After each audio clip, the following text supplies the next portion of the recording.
installed the LED strobe controller module for the LED stoplight.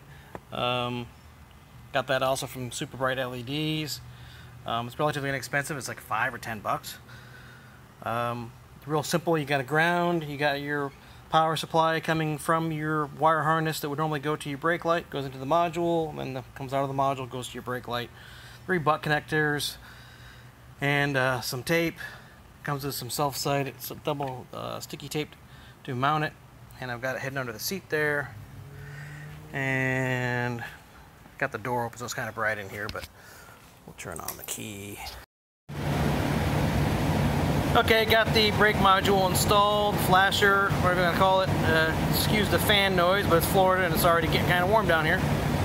There's just the tail light on. I can reach my foot up over here without wobbling our camera on too much and hit the foot brake.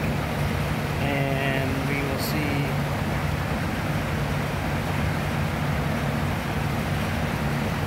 Hyper flash, slow flash, then steady.